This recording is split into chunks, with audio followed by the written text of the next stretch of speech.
uma pessoa que ele é melhor em estatística que qualquer engenheiro de software e melhor engenheiro de software que qualquer estatístico, né? Então, isso também é uma definição interessante aí que se tem, né? Então, é alguém que sabe um pouco das duas coisas, né? Mas, afinal, a gente vê muita coisa, assim, né? Muitas dessas brincadeiras e definições diferentes, né? O que é, de fato, ciência de dados? Eu vou tentar colocar para vocês aqui o que é para mostrar que pode ser muita coisa, basicamente, né?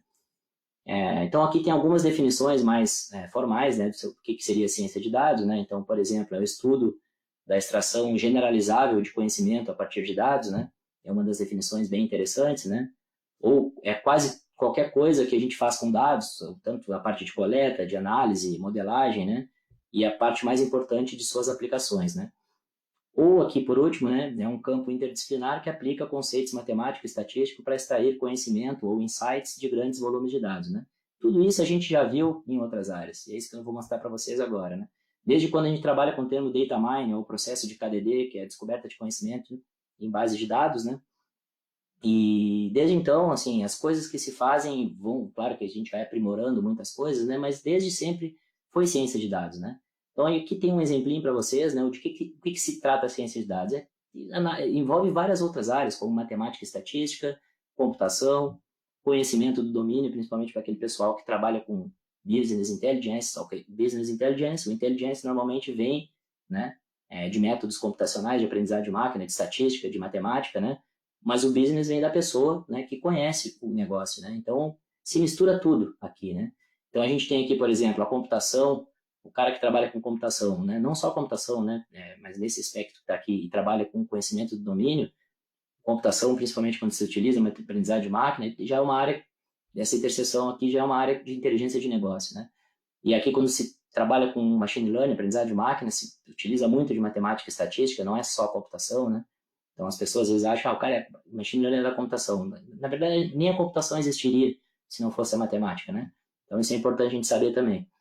E a parte de conhecimento do domínio, ele se mistura também só com matemática e estatística, tem os analistas de dados, e ciência de dados envolve tudo isso. Isso que é importante para vocês perceberem aqui, né? Ciência de dados é tudo que já se foi feito e se deu um nome mais genérico, né? Que engloba, basicamente, qualquer coisa que se faz com dados, né? E aqui a gente tem uma hierarquia, né, de necessidades aí da área de ciência de dados, né, só para a gente ter uma noção, basicamente, o que se faz, assim, né. Então, a gente tem lá, do próximo slide eu vou mostrar para vocês com mais detalhe, com uma definição que já vem de muitos anos, né, mas isso aqui é um pouco mais atualizada, com tudo que se pode fazer, tem essa ideia dessa pirâmide, né, e essa pirâmide começa lá embaixo, a parte de mais baixo nível, vamos dizer assim, né, que seria o cara que trabalha com desenvolvimento, aqui o developer, né, que trabalha desde a parte de login, de sensores para coleta de dados, né?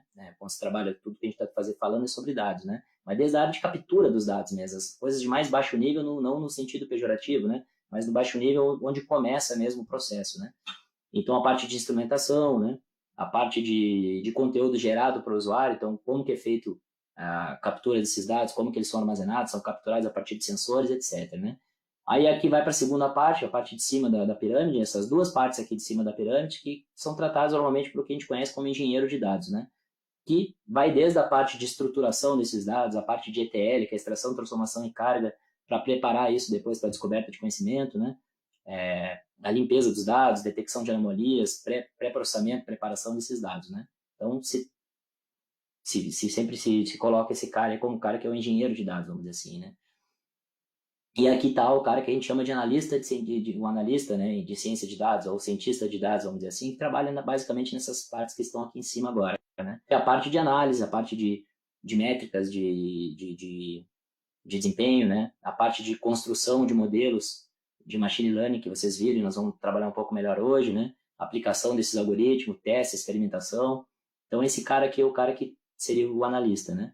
Aí depois vai para aquela última parte lá em cima, que seria um pesquisador em ciência de dados, por exemplo, né? O cara que trabalha com um engenheiro de machine learning, por exemplo, trabalha já com inteligência artificial, com deep learning, coisas um pouco mais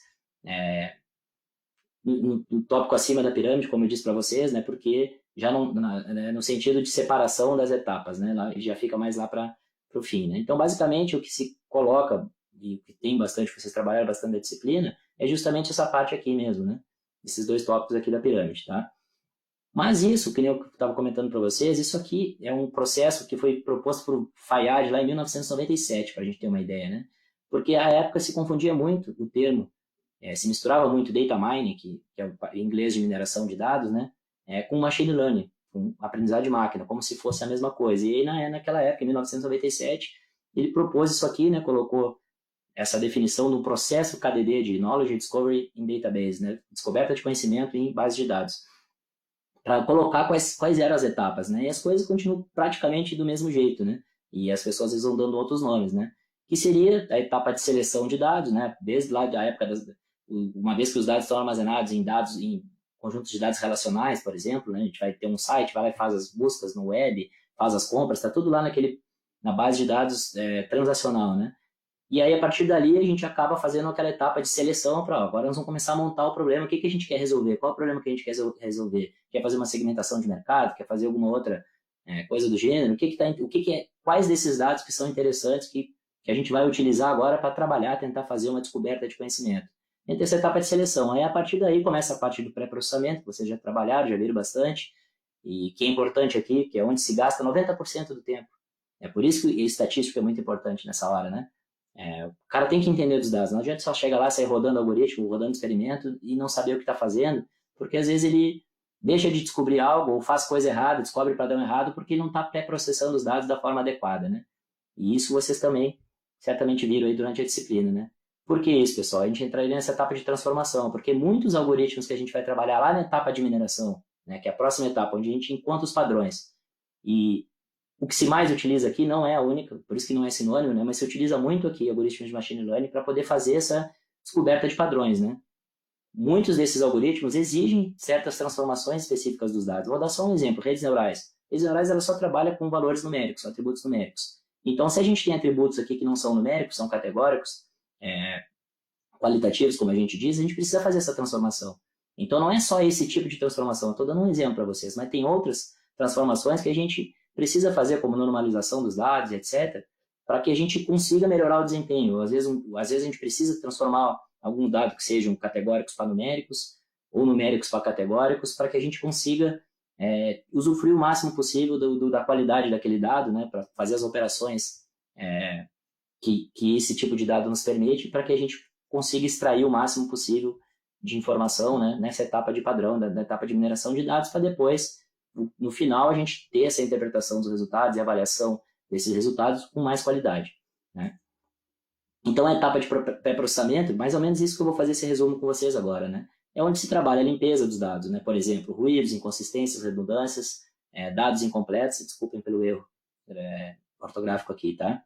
Onde ocorre essa etapa de transformação de dados, né? Por exemplo, simbólico para numérico ou numérico para simbólico, essa normalização que eu falei para vocês, que pode ser por reescala ou por a própria normalização, né? Redução de dimensionalidade, que pode ser feita, por exemplo, com seleção de atributos, para selecionar só aqueles que são relevantes, né? Porque o problema que a gente está tentando resolver.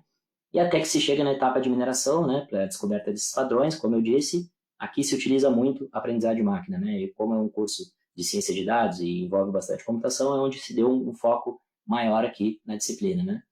E aí se entra numa ideia, né? Só para dar uma retomada com vocês, o que seria aprendizado de máquina, né? A ideia, antes de definir o que é aprendizado de máquina, a gente teria que saber um pouco sobre o que é aprendizado. E há muita dificuldade em definir isso, né? Mas desde lá da época do Diálogos de Platão, né? Nessa obra de Diálogos de Platão, Sócrates já dizia, né, que aprender é recordar, né? E é basicamente isso que acontece, né? E aí surgiu em 97, né? A definição, vamos dizer, mais formal, né, de Tom Mitchell, né? É um dos pioneiros aí na área de machine learning, resolveu colocar aqui uma definição do que seria um aprendizado de máquina, né? Então, um programa de computador é dito aprender a partir de uma experiência E, com respeito a alguma classe de tarefas T, e medida de desempenho P, se esse desempenho, né, em tarefas T, medido por P, melhora com essa experiência E, né? Basicamente é isso, né? À medida que ele vai tendo experiência, vai aprendendo, né? E nessa área de aprendizado de máquina, a gente tem alguns paradigmas de aprendizado, né? Vocês viram isso, né? Paradigma supervisionado, o reforço não supervisionado e semi-supervisionado, né? Eu vou colocar aqui os dois principais, lembrar para vocês, né? O supervisionado e o não supervisionado, né? O que seria aprendizado supervisionado? É aquele que a gente conhece por ser guiado por um professor externo, né? Ele possui um conhecimento sobre a tarefa, então a gente apresenta para o modelo, né? O que o que a gente quer na entrada e diz para ele o que dá na saída. Basicamente é isso que a gente coloca, né? Por isso que a gente tem lá um professor. Então a ideia é aprender sabendo o que tem que dar na saída, né? E aqui a gente tem as principais tarefas, né, de aprendizagem supervisionada, que são a classificação de padrões, né, classificar objetos, e a regressão, né, que é prever valores contínuos. A diferença, o tipo de problema é o mesmo, só que o que muda é o atributo-alvo, né? Quando a gente está trabalhando com classificação, o atributo-alvo é um valor categórico, e quando a gente trabalha com regressão, o atributo-alvo é um valor numérico, né, contínuo, mais especificamente. O não supervisionado é quando não há crítico ou professor externo. Então a gente tem aquelas tarefas de clustering, que é agrupamento em português, né, associação, quantização, redução de dimensionalidade, né? Então, um exemplo para colocar para vocês aqui seria, o problema de associação seria encontrar itens numa compra que aparecem juntos, por exemplo. Quem compra macarrão normalmente compra também queijo ralado, por exemplo. Então, esse seria um problema de associação, né? O que se trabalha bastante atualmente, pessoal, o que eu vi também que foi que vocês viram bastante mais na disciplina, que é a ideia da classificação, né? Que basicamente o que seria a ideia da classificação, né? Pensem sempre, pessoal, que é o seguinte, a gente quer aprender algo, né? Então a gente quer aprender uma função de mapeamento, né? Que a gente está colocando aqui essa função de mapeamento representada por essa caixinha aqui de modelo, né? Modelo de classificação ou classificador que a gente vai chamar, né?